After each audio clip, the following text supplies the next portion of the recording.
Dear students, आज हमने करना है एक और सवाल डेफिडेक्स के ऊपर। स्प्रिंग 2016 का क्वेश्चन नंबर 4 सवाल आया था जी। Floors and tiles limited. Once again इसकी रिक्वायरमेंट देख लेते हैं क्या क्या बनाना है हमने सवाल में।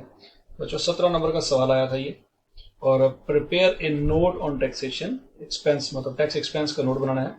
और क्या बनाना है जी, 31 दिसंबर 2015 का बनाना है। करंट और डेफिडेक्स की डिटेल बतानी है। रिकंसिलेशन भी बनानी है। Tax expense and accounting profit. ठीक है जी। तो मतलब इसमें पार्ट ए और पार्ट बी तो नहीं है जैसे कि नॉर्मली होता है, लेकिन 17 नंबर का सवाल है, करना वही है जो हम कर रहे हैं। ओके जी। तो सबसे पहले हम शुरू कर लेते हैं, फॉर्मेट बना लेते हैं। हम यहाँ पे लिखेंगे जी टैक्स एक्सपेंस, और यहाँ पे दो चीजें आ जाएंगी, करंट टैक्स और डेफर टैक्स। करंट टैक्स की वर्किंग नंबर 1, चूंकि डेफर टैक्स की वर्किंग उसने मतलब रिक्वायरमेंट लेटर से नहीं मांगी, ये वर्किंग नंबर 2 में बनेगा। ठीक है जी। यहाँ पे इसका बॉक्स बनाएंगे और नीचे यहाँ पे वर्किंग शो कर देंगे। वर्किंग नंबर 1,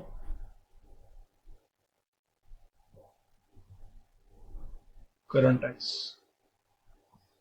ठीक है जी। अब हम सवाल पढ़ लेते हैं ध्यान से, हर एक चीज करते रहते हैं। Profit before tax 80 million, point number 1 से भी ऊपर आ रही है। 80 में सीधे सीधे यहाँ पे लिख देंगे। यहाँ पे लिख देंगे रुपीज इन मिलियन। यहाँ पे भी लिख देंगे जी rupees in million.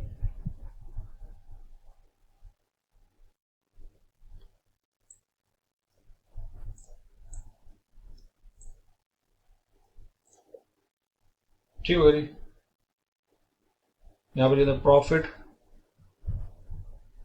Before tax कितना है जी, 80 मिलियन। यहाँ पे 80 लिखते हैं। फिर उसके बाद provision for gratuity for the year 12। तो प्रोविजन फॉर ग्रेचुटी है जो कि एक्सपेंस में उसने डाली है। फॉर द ईयर का वर्ड यूज हुआ है, तो ये वो है जो हमने अकाउंटिंग वालों ने उसको पूरे साल का एक्सपेंस रिकॉर्ड किया होगा। तो आपको पता है टैक्स वाले प्रोविजन फॉर ग्रेचुटी नहीं मानते, सिर्फ जो पेमेंट होती है वो मानते हैं। तो ये तो एक्सपेंस है, तो ये एडबैक करना पड़ेगा। 12 एडबैक करेंगे। बैड डेट्स एक्सपेंस, ये भी टैक्स वाले नहीं मानते, वो बैड डेट्स रिटर्न ऑफ मानते हैं। तो ये हमने माइनस किया होगा, हमने इसको जमा करना है। बैड डेट्स एक्सपेंस हम ऐड कर देंगे बच्चों, कितना है 10 मिलियन। फिर उसके बाद capital gain exam from tax, tax वाले इसको नहीं मानते और हमने उसको प्रॉफिट में ऐड किया हुआ है, हम उसको माइनस कर देंगे।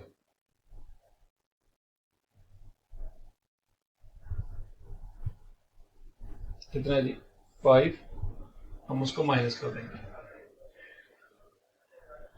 अब हमने आगे पढ़ना है, देखते हैं कि भाई कौन कौन सी चीजें करंट टैक्स के साथ अटैच हैं। The following information is also available. Point number 1, opening balance of deferred tax liability, provision for bad debts and provision for gratuity were 5.28 million, 2 million and 13 million respectively. Okay जी। तो यहाँ पे बच्चों इसकी working open कर लेते हैं। Deferred tax liability, deferred tax liability की working हम थोड़ी सी नीचे कर लेते हैं, यहाँ इधर कर लेते हैं।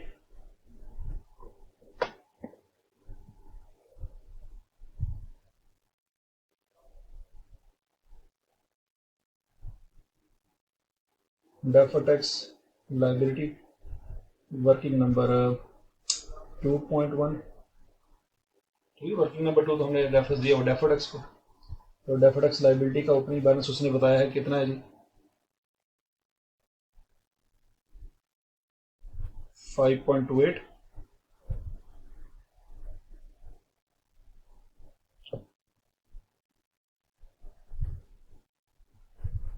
यहाँ पे लिखेंगे 5.28। फिर उसके बाद provision for bad debts 2 million.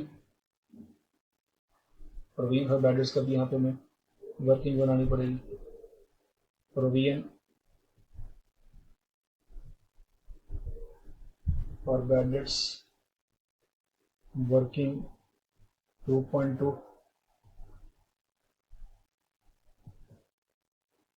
या वर्किंग 3 भी कर लें, कोई मसला नहीं है। ये है जी 2 मिलियन।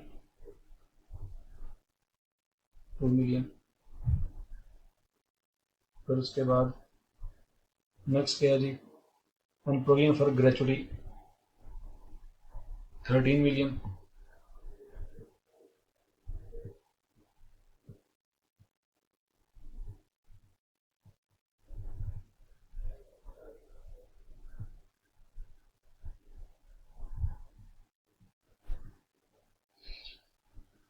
ठीक हो गया जी, ये हमने वर्किंग बना ली है।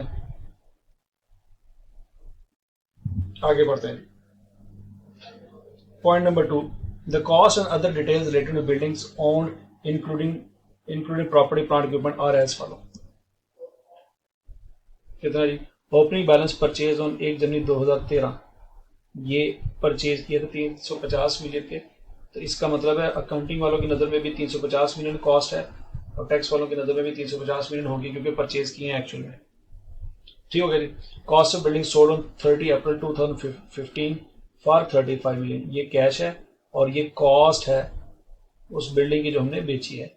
तो बच्चों गेन जो है वो 5 मिलियन नहीं है, क्योंकि कैश का कैश का कंपैरिजन होता है बुक वैल्यू के साथ जो उस दिन बनती है जिस दिन बेचा होता है। तो ये 30 को 35 से कंपेयर हमें नहीं करना। परचेज ऑन 1 जुलाई 2015 40। तो बच्चों इसके ऊपर तो हमें लग रहा है कि हमें पूरा अकाउंट बनाना पड़ेगा डिटेल में, क्या कहते हैं, बिल्डिंग का, प्रॉपर्टी प्लांट इक्विपमेंट का। ठीक है जी, वो हम बना लेते हैं। उसके बाद देखते हैं जी, accounting depreciation on building is calculated at 5% per annum on straight line basis, whereas tax depreciation calculated at 10% on reducing balance method. Accounting depreciation of all other owned assets including property plant equipment is same as tax depreciation. चलो इसके अलावा वो कहता है कि same है, सिर्फ फर्क किसका है जी, सिर्फ और सिर्फ बिल्डिंग का फर्क है। और हमें जो डाटा दिया गया है वो भी बिल्डिंग्स का ही दिया गया है। ठीक हो गया, तो जरा कैलकुलेशन कर लेते हैं। यहाँ पे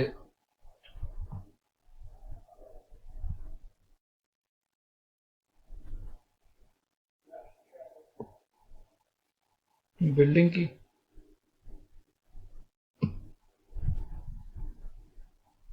बिल्डिंग अकाउंट बनाते हैं जी अकाउंटिंग की नज़र में, और साथ एक्यूमुलेटेड डेप्रिसिएशन अकाउंट बनाते हैं अकाउंटिंग की नज़र में, और साथ डिस्पोजल अकाउंट भी बना देते हैं अकाउंटिंग की बुक्स में। और पहले इसको कंप्लीट कर लेते हैं जी बच्चों। ब्रॉड डाउन बैलेंस हमारा आ रहा है जी 350। फिर उसके बाद डिस्पोजल हुआ है और डिस्पोजल की कॉस्ट बताई गई है 30। ये डिस्पोजल यहां से निकलेगा और यहाँ पे रिकॉर्ड होगा जी 30, यहाँ पे शिप हुई है कॉस्ट। उसके बाद एडिशन हुआ है, नया एसेट परचेज किया है 40 का। अब जो डिस्पोजल हुई है कब, 30 अप्रैल को, ये बात याद रखनी है 34। और जो नया परचेज किया है वो 1 जुलाई को परचेज किया है, ताकि आपकी कैलकुलेशन ठीक हो जाए। बच्चों यहाँ पे कैरी डाउन क्या आ जाएगा, 390 में से 60 माइनस करेंगे तो 360 आ जाएगा, तो 390 में से 30 माइनस करेंगे। अब अगला पॉइंट ये है कि एक्यूमुलेटेड डेप्रिसिएशन का ब्रॉड डाउन क्या आना है, डिस्पोजल में क्या जाना है, और depreciation expense for the year क्या आना है, और कैरी डाउन क्या आना है, ये हमने सोचना है। चलिए सबसे पहले तो ब्रॉड डाउन की फिक्र करते हैं कि ब्रॉड डाउन में कैलकुलेशन कैसे होगी।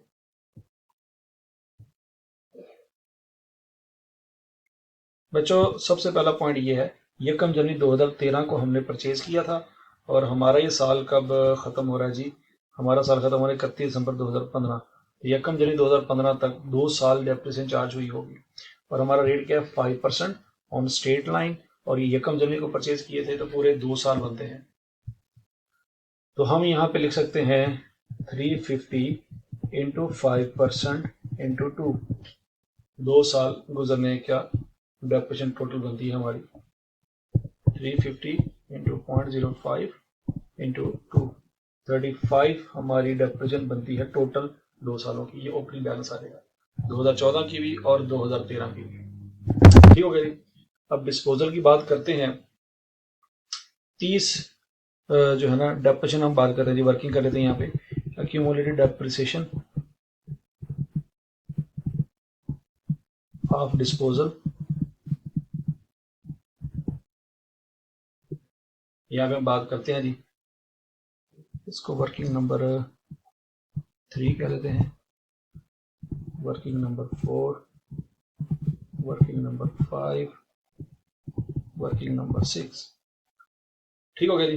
तो अक्यूमुलेटेड डिस्पोजल की कैलकुलेशन करते हैं। सबसे पहले लिखेंगे जी 1 जनवरी 2013 वाले दिन उसकी कॉस्ट क्या थी? उसकी कॉस्ट थी 30 मिलियन। और डेप्रिसिएशन उसकी कैसे चार्ज करेंगे? 30 इंटू 5% इंटू 2, ये तो पिछले सालों की बनती है। प्लस ये कब हमने इसको बेचा है? 30 अप्रैल को, तो 4/12 ये बनता है। 2 साल पूरे और 4/12। तो हम जरा कैलकुलेटर पे करके देखते हैं कि 2 जमा 4 12 ये बनता है जी 2.3333। ठीक है जी। तो इस तरह से भी हम कैलकुलेट कर सकते हैं। कैसे? 30 into 0.05 into 2 plus 4 divided by 12 equal plus करते हैं तो ये आंसर आता है जी 3.5। ठीक है जी। 3.5 की उसकी टोटल डेप्रिसिएशन आती है जो डिस्पोजल में जाएगी। तो यहाँ पे लिखेंगे जी 3.5 from reference of working number 6। ठीक हो गया जी। अब यहाँ पे डेप्रिसिएशन निकालनी है। Calculation of depreciation expense for the year.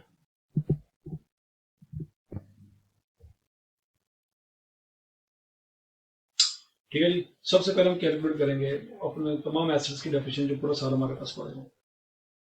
सबसे पहले बच्चों हम देखेंगे depth expense of 12 month used asset. वो कैसे निकलेगी बच्चों? 350 हमारे पास साल के शुरू में पड़े थे, 30 का डिस्पोजल हो गया, तो 320 ऐसे एसेट है जो पूरा साल यूज हुए। तो 320 पे हम लगाएंगे 5%। तो 12 महीने जो एसेट इस्तेमाल हुए हैं उसकी डेप्रिसिएशन आ जाएगी। 320 का 0.05 लेंगे, ये आ जाएगा 16। प्लस इसमें हम ऐड करेंगे डेप्रिसिएशन एक्सपेंस ऑन डिस्पोजल। वो कैसे चार्ज करेंगे? 30 का लेंगे 5% इंटू 4/12 करेंगे। 30 इंटू 0.05 इंटू 4 डिवाइडेड बाई 12, ये आता है 0.5। प्लस इसमें ऐड करेंगे depreciation on addition, depreciation expense on addition. याद रखिएगा बच्चों, एडिशन हुआ था 1 जुलाई को। ठीक हो गया। तो 40 into 5% into 6/12, 40 into 0.05 into 6 divided by 12, 1। तो टोटल निकाल लेते हैं बच्चों। 1 प्लस 0.5 प्लस 16 क्या आ जाएगा? 17.5। ठीक है जी। तो 17.5 हमारी डेप्रिसिएशन एक्सपेंस आ गई। ये वर्किंग नंबर हम हवाला देते हैं 7 का। ये वर्किंग नंबर 7 से आया। और टोटल हम डेप्रिसिएशन निकाल लेते हैं जी 35 प्लस कर दें माइनस 3.5, कैरी डाउन आ गया हमारा 49। ठीक है जी। अच्छा जी, ये 30 की कॉस्ट थी, इसकी एक्यूमुलेटेड डेप्रिसिएशन जो हमने निकाली है फ्रॉम वर्किंग नंबर 6 वो आती है 3.5, वही यहाँ पे आ जाएगी। और बच्चों उसको बेचा कितने का था हमने, बेचा था 35 मिलियन का। तो बच्चों कैश यहाँ पे रिकॉर्ड करेंगे 35 मिलियन का। तो यहाँ पे बच्चों आ जाएगा गेन, कितना गेन आता है वो हमने निकालना है। गेन आएगा जी 35 मिलियन प्लस 3.5 मिलियन माइनस 30, ये आ जाएगा 8.5 का गेन जो अकाउंटिंग की किताबों के मुताबिक आया है। ठीक है जी, ये अकाउंटिंग की किताबों के मुताबिक आया है। और ये गेन हमें यहाँ पे ऐड बैक करना पड़ेगा क्योंकि टैक्स वाले ये गेन नहीं मानते। Accounting gain on disposal from working number 5 कितना बनता है जी 8.5। हमने ऐड किया होगा, वो नहीं मानते तो हमें माइनस करना पड़ेगा। अब यहाँ पे आना है जी टैक्स गेन ऑन डिस्पोजल, जो टैक्स वालों के हिसाब से बनता है, गेन या लॉस कुछ भी निकल सकता है। तो बच्चों हमें कैलकुलेशन करनी पड़ेगी टैक्स वालों के हिसाब से, वो कर लेते हैं। सारे अकाउंट दोबारा बनाने पड़ेंगे। बिल्डिंग अकाउंट दोबारा वर्किंग नंबर 8, बिल्डिंग की एक्यूमुलेटेड डेप्रिसिएशन ये टैक्स वालों की नज़र में है, ये भी टैक्स वालों की नज़र में है। वर्किंग नंबर 9 और यहाँ पे हम डिस्पोजल बनाएंगे वर्किंग नंबर 10 और ये भी टैक्स के पॉइंट ऑफ व्यू से है। ठीक है जी। अब टैक्स वालों के पॉइंट ऑफ व्यू से भी ब्रॉड डाउन बैलेंस जो होगा वो 350 ही होगा क्योंकि परचेज हमने सेम अमाउंट पे किया और डिस्पोजल की कॉस्ट ही निकलेगी क्योंकि वो कॉस्ट भी टैक्स वालों की नज़र में अकाउंटिंग वालों की नज़र में सेम थी। और इवन के जो नया एसेट परचेज किया है वो भी 40 हमने रिकॉर्ड किया, 40 वो रिकॉर्ड करेंगे। अब अगला आ गया पॉइंट यहाँ पे कि ब्रॉड डाउन क्या आएगा, डिस्पोजल में क्या जाएगा टैक्स वालों की नज़र में, और depreciation expense for the year क्या आएगा। ये तीन चीज़ें हमें कैलकुलेट करनी है, हमारा कैरी डाउन आ जाएगा। यहाँ पे हमारा और टैक्स वालों का कैरी डाउन तो सेम ही आता है, ये वाला 360।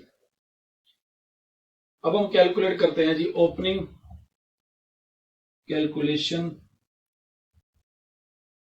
Of opening accumulated depreciation.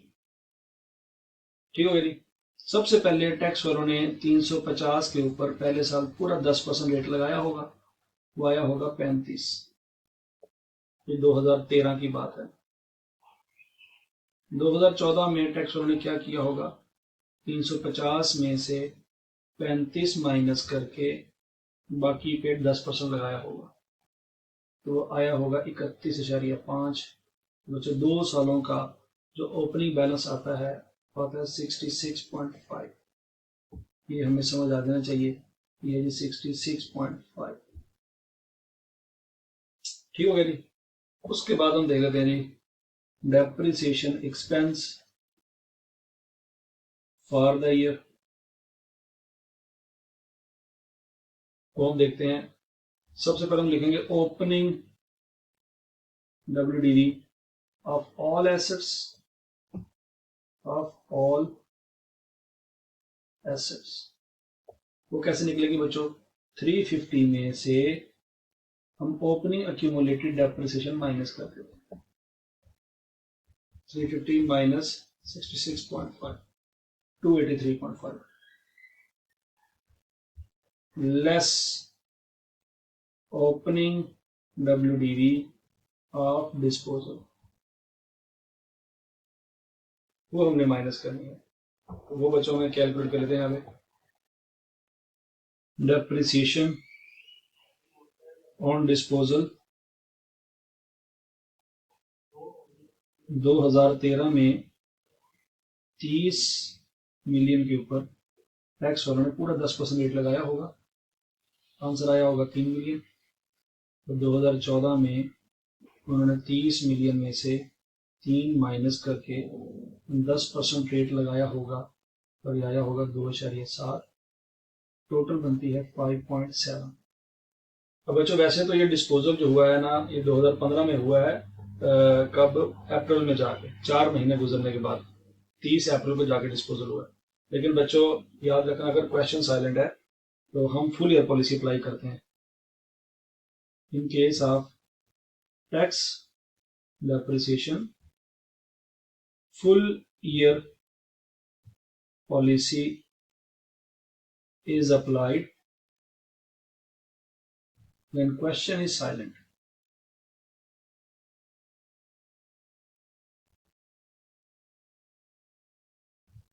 ठीक है। तो हमने बच्चों 2013 में पूरे साल की डेप्रिसिएशन लगाई, 2014 में पूरे साल की डेप्रिसिएशन लगाई, लेकिन 2015 में डेप्रिसिएशन नहीं आएगी। क्यों नहीं आएगी? क्योंकि फुल ईयर पॉलिसी का मतलब ये है कि जिस साल में आपने एसेट बेचना है उस साल कोई डेप्रिसिएशन चार्ज नहीं होगी। तो बच्चों अब हमने निकालना है WDV ऑफ डिस्पोजल। तो 30 मिलियन उसकी कॉस्ट थी, 5.7 मिलियन उसकी डेप्रिसिएशन है। तो 30 माइनस 5.7 जाता है 24.3, ये माइनस हो जाएगा। तो आपके पास ओपनिंग WDV ऑफ एसेट्स आ जाएंगे यूज्ड फॉर 12 मंथ, पूरे 12 महीने जो एसेट यूज हुए हैं उनकी ओपनिंग WDV आ जाएगी 283.5 माइनस 24.3, 259.2। और बच्चों इसके ऊपर पूरे साल की डेप्रिसिएशन लगेगी। Depreciation for complete year at the rate of 10%, ये 25.92 आएगा, प्लस डेप्रिसिएशन ऑन एडिशन। अब बच्चों जो एसेट ऐड हुए हैं वो 40 मिलियन के ऐड हुए हैं, उस पर लगाएंगे 10%। और 6/12 करने की जरूरत नहीं है क्योंकि फुल ईयर पॉलिसी टैक्स वाले अप्लाई करते हैं। तो ये आ जाएगा 4 मिलियन। और बच्चों डिस्पोजल पे डेप्रिसिएशन नहीं आनी क्योंकि टैक्स वाले फुल ईयर पॉलिसी अप्लाई करते हैं, डिस्पोजल वाले साल में कोई डेप्रिसिएशन नहीं आती। तो टोटल बच्चों डेप्रिसिएशन हो जाएगी 25.92। तो यहां पे लिखेंगे बच्चों 25.92 और जो जानी है डिस्पोजल में वो जानी है जी 5.7, और जो टोटल निकाल लेंगे 66.5 प्लस 25.92 माइनस 5.7, आंसर आ जाएगा 86.72। बच्चों ये गलत हो गई यहाँ पे, ये 29 है मेरा ख्याल है। तो 25 प्लस 4 ऐड आना था तो ये 29.92 हो जाना है, 29.92। दोबारा कैलकुलेट कर लेते हैं जी। 66.5 प्लस 29.92 माइनस 5.7 आ जाएगा 90.72। ठीक हो गया। अब हम डिस्पोजल बना लेते हैं। टैक्स वालों की नज़र में कॉस्ट तो आनी है बच्चों आपकी डिस्पोजल की 30 और एक्यूमुलेटेड डेप्रिसिएशन आनी है कितनी 5.7, कैश आना है 35। तो टैक्स वालों की नज़र में जो गेन ऑन डिस्पोजल बनता है वो बनता है 10.7। ठीक है, चेक कर लेते हैं। 35 प्लस 5.7 माइनस 30 तो 10.7 बनता है। तो ये गेन टैक्स वालों ने ऐड करना है, टैक्स गेन ऑन डिस्पोजल 10.7। ठीक हो गया जी, ये उन्होंने ऐड करना है। ओके, अब उसके बाद आ जाएगा बच्चों अकाउंटिंग डेप्रिसिएशन।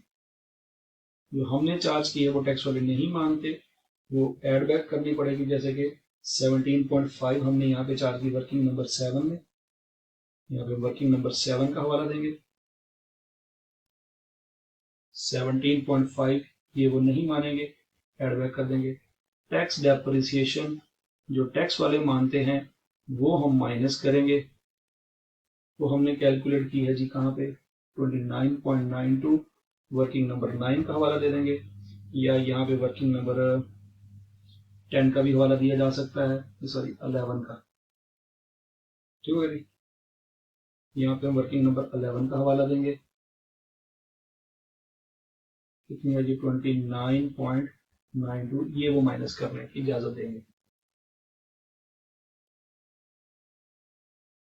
ठीक है।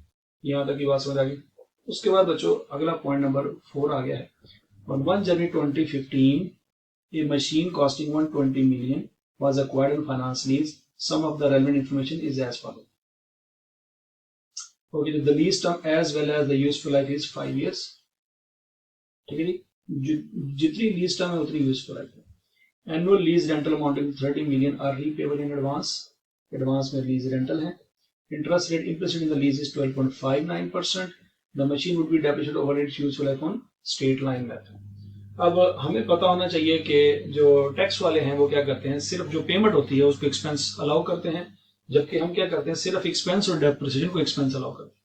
तो टैक्स वाले क्या करेंगे, डेप्रिसिएशन एक्सपेंस और इंटरेस्ट एक्सपेंस को एड बैक करेंगे और जो टोटल अमाउंट हमने पे किया है उसको वो माइनस करते हैं। ये बात आपने याद रखनी लीज के बारे में, ठीक है जी। हमें यहाँ पे इसकी भी वर्किंग करनी पड़ेगी, हम वो वर्किंग कर लेते हैं। सबसे पहले 1 जनवरी 2015 को राइट ऑफ यूज एसेट हमने डेबिट करना है और लीज लाइबिलिटी को हमने क्रेडिट करना है। इसकी एंट्री पास करने के लिए बच्चों हमें कैलकुलेशन करनी पड़ेगी present value of lease payment की।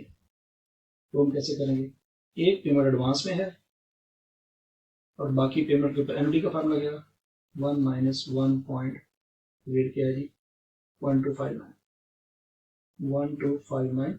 4 किस्तें जो है उस पर डिस्काउंटिंग होनी है, एक तो ऑलरेडी आप 0 पे जमा करा। तो यहाँ से हम बच्चों कैलकुलेशन कर लेते हैं, 30 plus 30 into 1 minus 1.1259 bracket close power -4 over 0.1259।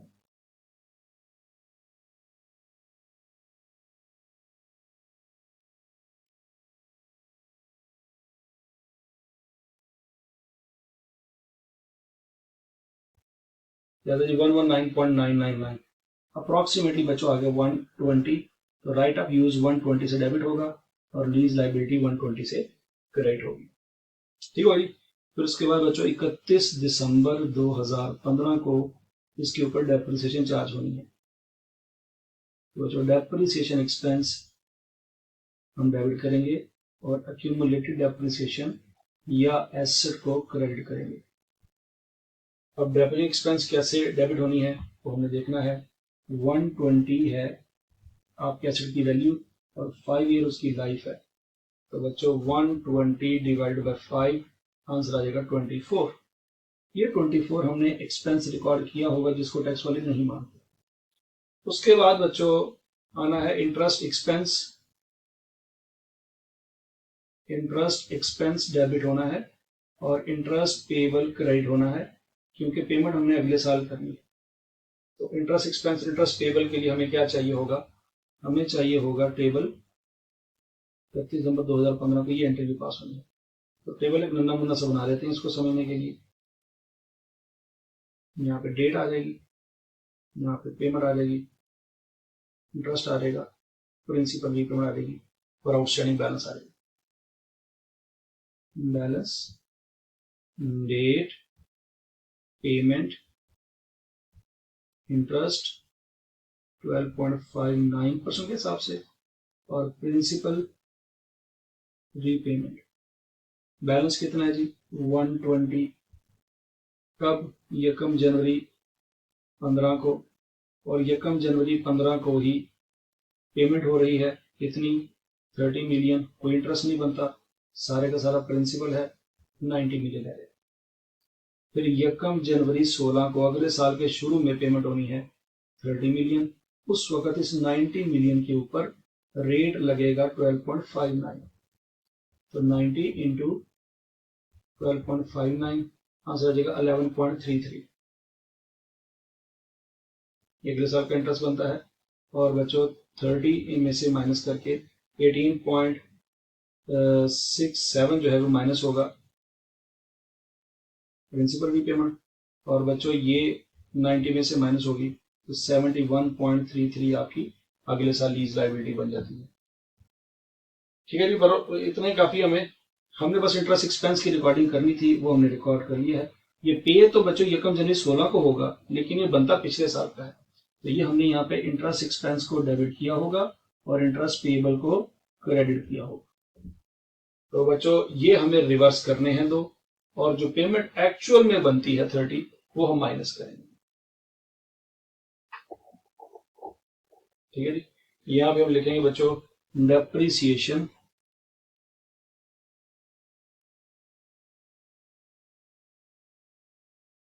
On leased asset कितनी है जी 24, हमने माइनस की होगी, टैक्स वाले जमा करेंगे। और interest expense on leased payment हमने माइनस की होगी, वो नहीं मानते तो जमा करना पड़ेगा। और जो रेंटल पेड है, जो टोटल हमने अमाउंट पे की होगी, सिर्फ वो मानते हैं और वो उसको एक्सपेंस अलाउ करते हैं, तो 30 मिलियन माइनस करें। ठीक हो गया जी, ये पॉइंट भी हमारा कवर हो गया। Point number 5, on 1 June 2015 an amount of 1 million was paid as penalty to the provincial government due to the non compliance of the environment law। 1 million की पेनल्टी है और ये परमानेंट डिफरेंस है, tax वाले इसको मानते ही नहीं है, तो बच्चों पेनल्टी जो है वो एड बैक हो जाएगी।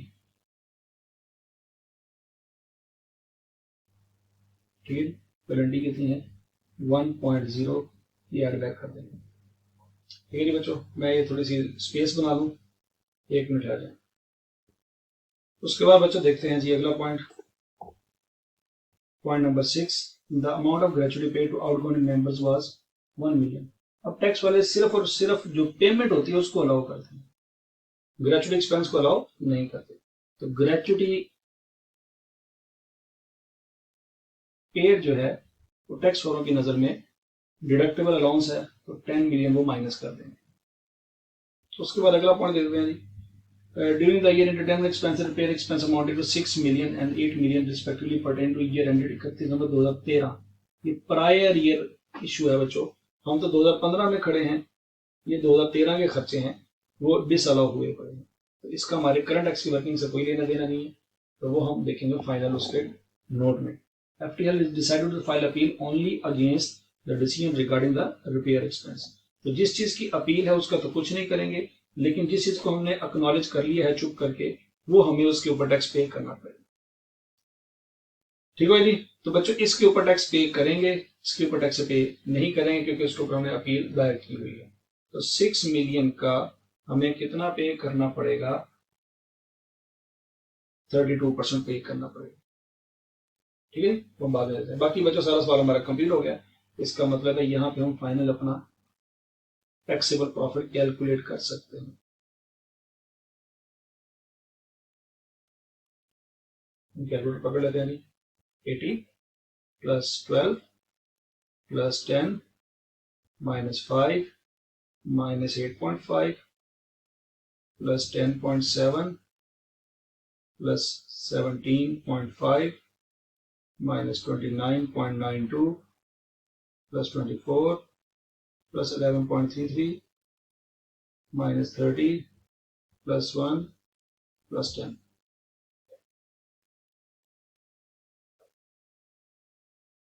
सर ये माइनस होना था, माइनस 20, 83.11। ठीक है, 83.11। बच्चों ग्रेचुटी पेड है, ये एक्सपेंस है, तो ये माइनस होना था, ये बात याद रखनी है। इसके ऊपर बच्चों लगेगा टैक्स, जो वो डिडक्ट करके लेके जाएंगे, इसको हम करंट टैक्स भी कहते हैं।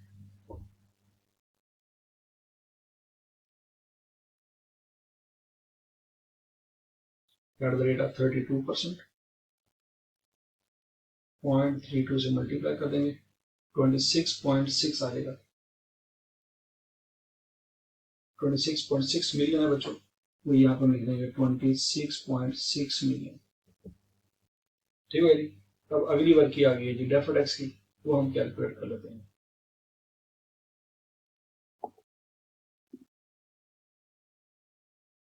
Working number 2, calculation of deferred tax for the year 31 दिसंबर 2015। करना क्या है हमने,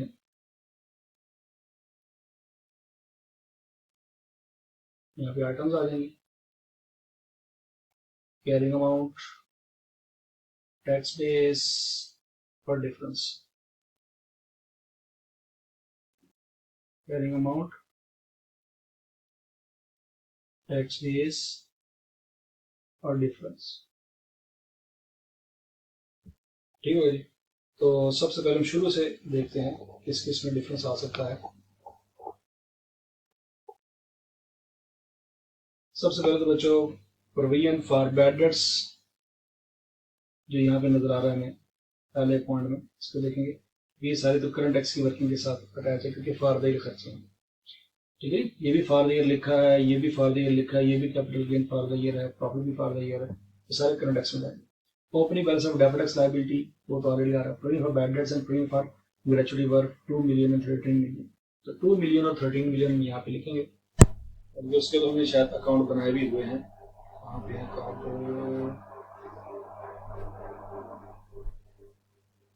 ये हमने अकाउंट बनाए हुए हैं। हमें चाहिए क्लोजिंग बैलेंस। ये तीनों हमने अकाउंट बनाए हुए हैं, 5.28, 2 और 13।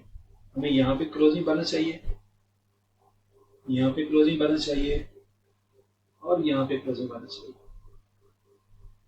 ठीक है जी। तो इसकी हमने कैलकुलेशन करनी है बच्चों। देखते हैं जी, बैड डेट्स एक्सपेंस हमें नजर आ रहा है 10 मिलियन। इसकी एंट्री पास हुई होगी बच्चों प्रॉफिट एंड लॉस डेबिट और प्रोविजन क्रेडिट। ठीक है, ये एंट्री पास हुई होगी बच्चों। तो यहाँ पे हम लिखते हैं जी प्रोविजन है, तो यहाँ पे बैड डेट्स एक्सपेंस आ जाएगा, कितना आ जाएगा जी 10। ठीक हो गया। अब हमने देखना प्रोविजन फॉर ग्रेचुइटी का एक्सपेंस हमने कितना रिकॉर्ड किया है 12 मिलियन। इसकी भी एंट्री पास हुई होगी बच्चों प्रॉफिट एंड लॉस डेबिट 12 से और प्रोविजन अकाउंट क्रेडिट 12 से। ठीक है जी। ये यहाँ पे प्रोविजन में यहाँ पे 12 आएगा और प्रॉफिट एंड लॉस या एक्सपेंस जो ग्रेचुइटी एक्सपेंस बनता है वो 12 रिकॉर्ड होगा। अब हमें सवाल में उसने कहीं पे बताया था ग्रेचुइटी की पेमेंट हुई है, ये यहाँ पे कहीं पे बताया था, ये point number 6, the amount of gratuity paid to outgoing members was 10 million. तो बच्चों जो पेमेंट हुई है वो यहाँ पे आएगी 10 मिलियन। लेकिन यहाँ पे राइट ऑफ की बात नहीं हुई। पूरा सवाल हमने पढ़ लिया, बैड डेट्स राइट ऑफ की बात नहीं हुई, इसका मतलब है राइट ऑफ है नहीं। अगर राइट ऑफ होता तो यहाँ पे आना था, राइट ऑफ कोई नहीं उसने सवाल में बताया। तो अब हमें मजबूरन अज्यूम करना पड़ेगा कि क्लोजिंग बैलेंस है इसका 12 और इसका क्लोजिंग बैलेंस है 13 और 12, 25 माइनस 10 आ जाएगा जी 15। ठीक है जी। तो इन दोनों के क्लोजिंग बैलेंस निकल आए हैं बच्चों। ये हमने डेफर्ड टैक्स की कैलकुलेशन में लिखने हैं।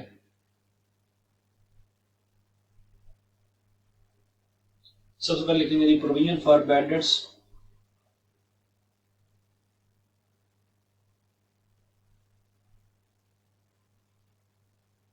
कितनी है जी 12। अब जाहिर सी बात है टैक्स वाले इसको नहीं मानते। क्यों नहीं मानते? वो कहते हैं जी जो राइट ऑफ हुए एक्चुअल में वो हम मानते हैं, प्रोविजन को वो नहीं मानते। ठीक है जी। अब प्रोविजन फॉर बैड डेट्स की नेचर है क्रेडिट। ठीक हो गया जी। ये कॉन्ट्रा एसेट अकाउंट है, इसके ज्यादा होने से कैरिंग अमाउंट ऑफ एसेट कम आएगी और कैरिंग अमाउंट ऑफ एसेट कम हो, टैक्स बेस ज्यादा हो तो डिफरेंस होता है वो डिडक्टेबल टेम्पररी डिफरेंस होता है, ये जो 12 का डिफरेंस है ये डिडक्टेबल टेम्परेरी डिफरेंस होगा। ये बात आपने इसी तरह से याद रखनी है क्योंकि इसकी नेचर क्रेडिट है। उसके बाद आएगा जी प्रोविजन फॉर ग्रेचुटी का क्लोजिंग बैलेंस हमने देखना है और वो आ रहा है जी 15। टैक्स वाले इसको भी नहीं मानते तो ये भी बच्चों उसी तरह से डिडक्टेबल टेम्परेरी डिफरेंस क्रिएट हो जाएगा। उसके बाद आता है जी प्रॉपर्टी प्लांट एंड इक्विपमेंट के अंदर जो बिल्डिंग है उसका पोर्शन, बाकी सब में टैक्स का और अकाउंटिंग का जो ट्रीटमेंट है सेम है, सिर्फ इसमें फर्क है। तो बच्चों हमने यहाँ पे प्रॉपर्टी प्लांट इक्विपमेंट की हमने कैरिंग अमाउंट निकालनी है। तो उसके लिए बच्चों पहले हम देखते हैं अकाउंटिंग के पॉइंट ऑफ व्यू से 360 हमारी कॉस्ट है, 49 हमारी एक्यूमुलेटेड डेप्रिसिएशन है। तो यहाँ पर बच्चों लिखेंगे 360 माइनस 49 आ जाएगा 311। इसी तरह से टैक्स वालों की नजर में 360 है जी कॉस्ट और 90.72 है जी उसकी एक्यूमुलेटेड डेप्रिसिएशन। तो 360 माइनस 90.72 माइनस करके देखते हैं जी 360 माइनस 90.72 आ जाएगा 269.28। तो बच्चों इसको कंपेयर करेंगे 311 माइनस कर देंगे 41.72। ये टैक्सेबल टेम्परेरी डिफरेंस है। क्यों? क्योंकि कैरिंग अमाउंट ऑफ एसेट जो है वो ज्यादा है। उसके बाद आ जाएगा बच्चों लीज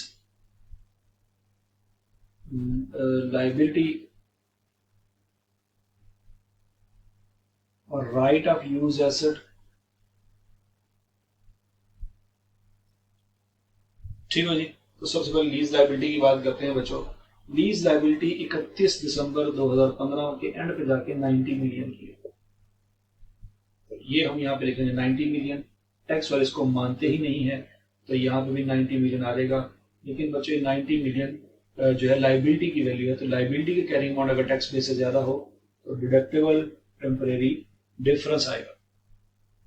और राइट ऑफ यूज एसेट जो हमने यहाँ पे रिकॉर्ड किया हुआ है उस साल के शुरू में रिकॉर्ड किया है 120 और बच्चों उस पर डेप्रिसिएशन चार्ज होनी है 24। तो वो आ जाएगा जी 120 माइनस 24 ये आ जाएगा 96। टैक्स वाले इसको भी नहीं मानते तो इसके ऊपर बच्चों आ जाएगा 96 का टैक्सेबल टेम्परेरी डिफरेंस। क्यों? क्योंकि ये एसेट है। ठीक हो गया जी। उसके बाद आया था बच्चों इंटरेस्ट पेबल। हमारी किताबों में हमने साल के एंड पे यहाँ पे इंटरेस्ट पेबल लाइबिलिटी को रिकॉर्ड किया है। टैक्स वाले नहीं मानते इसको। ये 11.33 लाइबिलिटी है, टैक्स वाले नहीं मानते, टैक्स में 0 होगी। 11.33 once again deductible temporary difference आ जाएगा। अब हमने टोटल करना है कितना डिफरेंस बनता है। अब जो सबसे पहले हम डिडक्टेबल टेम्परेरी डिफरेंसेस को टोटल कर लेते हैं। For example 12 plus 15 plus 90 plus 11.33। अब माइनस करते हैं टैक्सेबल टेम्परेरी डिफरेंस 41.72 और माइनस करते हैं 96 को। तो जो नेट आया था 9.39 और ये टैक्सेबल टेम्परेरी डिफरेंस है क्योंकि वो ज्यादा है। अब बच्चों हमने डेफर्ड टैक्स लाइबिलिटी कैलकुलेट करनी है। वो कैसे? 9.39 का लेंगे 32% मल्टीप्लाई करें 32% से तो ये 3 आ जाती है। ठीक है जी। तो ये लाइबिलिटी है क्योंकि टैक्सेबल टेम्परेरी डिफरेंस का जब 32% लेंगे तो वो डेफर्ड टैक्स लाइबिलिटी आएगी। तो बच्चों यहाँ पे हम लिखेंगे जी डेफर्ड टैक्स लाइबिलिटी 3.0। अब बच्चों ओपनिंग क्लोजिंग को कंपेयर करेंगे तो यहाँ पे डेफर्ड टैक्स एक्सपेंस आ जाएगा 5.28 माइनस 3 ये 2.28 है।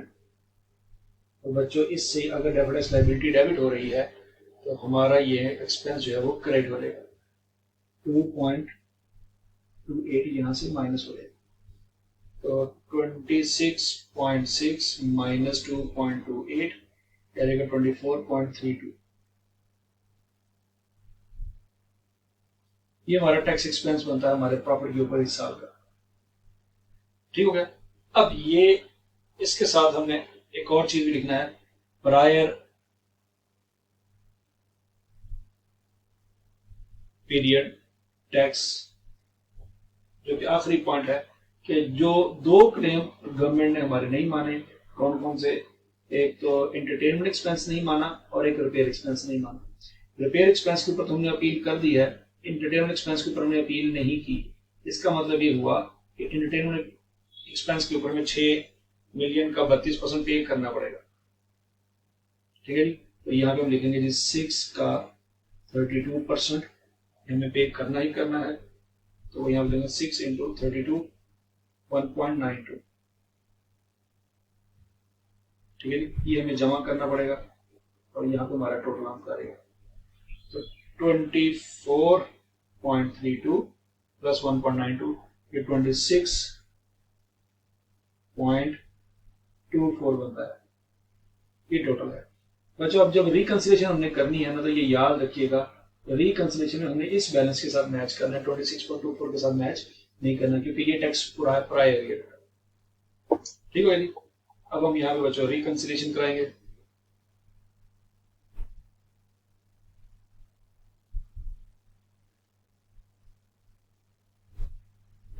रिकंसिलिएशन करेंगे इसकी, करेंगे between tax expense and accounting profit,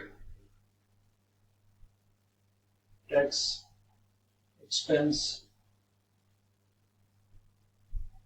and accounting profit।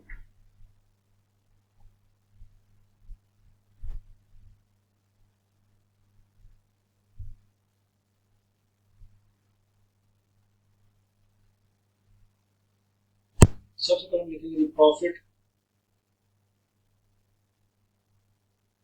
Before tax, वो आ जाएगा जी 80 मिलियन।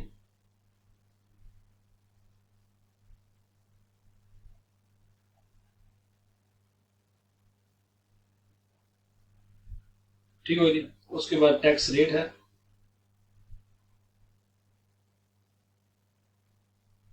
कितने परसेंट है जी, 32%। 80 मिलियन का लेंगे बच्चों हम 32%, 25.6 मिल रहा है। ठीक है जी। यहाँ पे हम लिखेंगे जी एक्सपेक्टेड टैक्स, ये बनता है। अब यहाँ पे लेंगे जी इफेक्ट ऑफ परमानेंट डिफरेंसेस,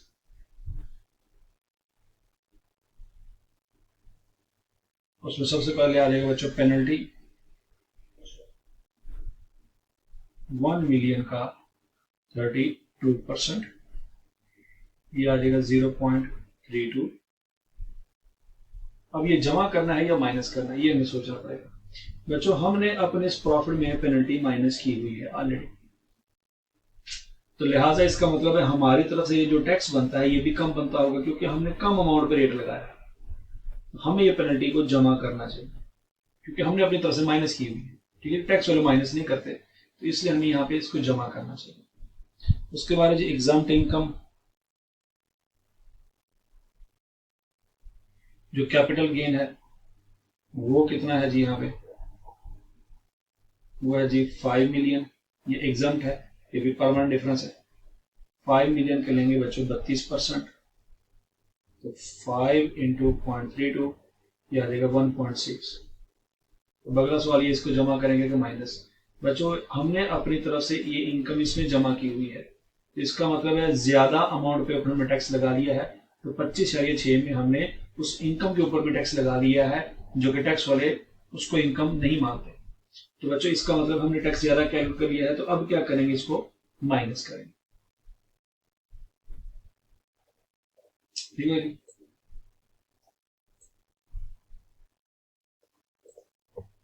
तो बच्चों यहाँ पे हमारा आंसर आ जाएगा एक्चुअल टैक्स एक्सपेंस कितना बनता है जी 25.6 माइनस 0.32 प्लस 1 25.6 प्लस 0.32 माइनस 1.6 या देगा 24.32 और यही बच्चों हमारा आंसर है 24.32। इससे हमने मैच करना था, तो ये हमारी रिकंसिलिएशन कंप्लीट हो। अब बच्चों देखते हैं कि इसकी कैलकुलेशन कैसे होनी थी। तो बच्चों कंप्यूटेशन ऑफ करंट टैक्स की जो नंबरिंग है वो है 6.5 up to 1 mark for each adjustment in accounting profit before tax in order to arrive at taxable profit. तो बच्चों ये जो वर्किंग है हमारी, ये करंट टैक्स की वर्किंग जो है इसके तकरीबन 6.5 नंबर मैंने बताए हैं। 6.5 नंबर उसके हैं। Computation of deferred tax, determining the temporary difference of building, उसके 2.5 नंबर है। मतलब ये जो सारी वर्किंग हमने की है, बिल्डिंग कैलकुलेशन की है और टैक्स के पॉइंट ऑफ व्यू से जो कैलकुलेशन की है, सबसे ज्यादा नंबर उसके हैं।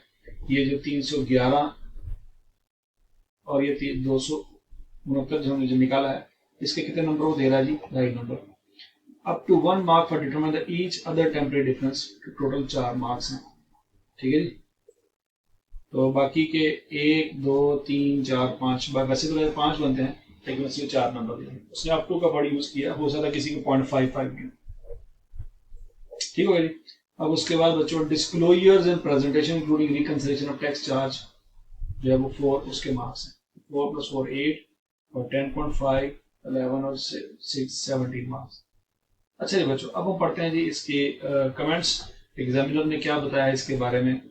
The question required note on taxation expense for employee in financial statement along with the reconciliation the overall performance was above average. बच्चों ने मतलब ज्यादातर बेहतर किया। The common error were as follow.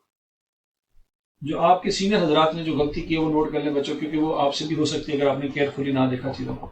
Number 1, in arriving at taxable income bad debts expense less opening provision of bad debts was added instead of adding bad debts for the year only.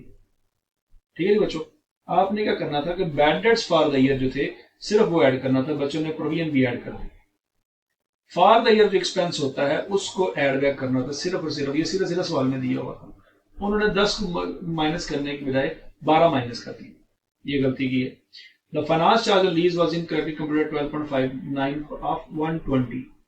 बच्चों ने जल्दी जल्दी में क्या किया, asset की total amount के ऊपर फाइनेंस चार्ज लगा दिया, जबकि फाइनेंस चार्ज कैलकुलेट होना चाहिए था जस्ट 90 के ऊपर, क्योंकि एक पेमेंट तो हम एडवांस में कर चुके हैं।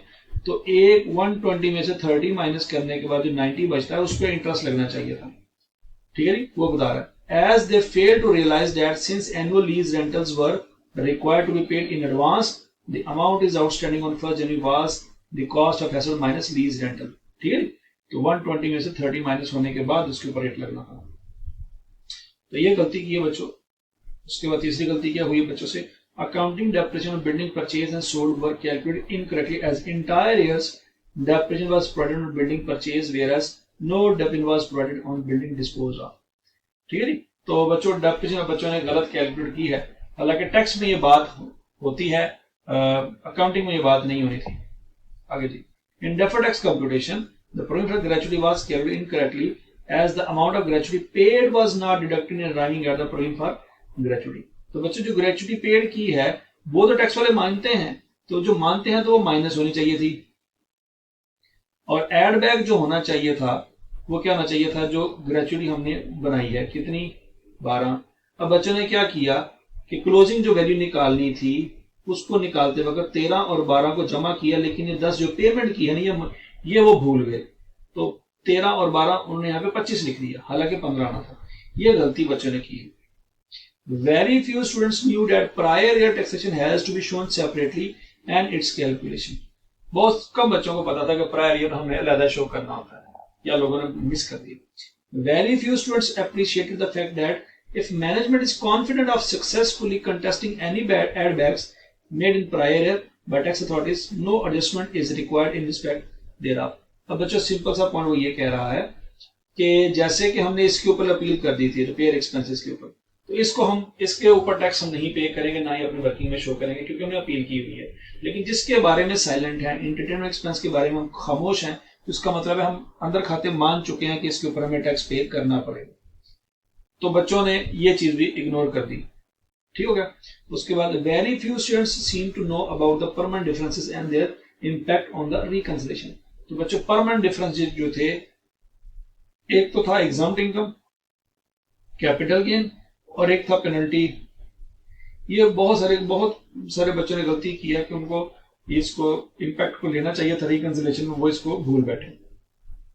तो बच्चों ओवरऑल ये गलतियां हैं जो बच्चों से हुई हैं, आपने इनको अच्छी तरह से याद रखना है कि ये गलतियां आपसे कहीं ना हो जाए जब आपने रिवीजन करनी।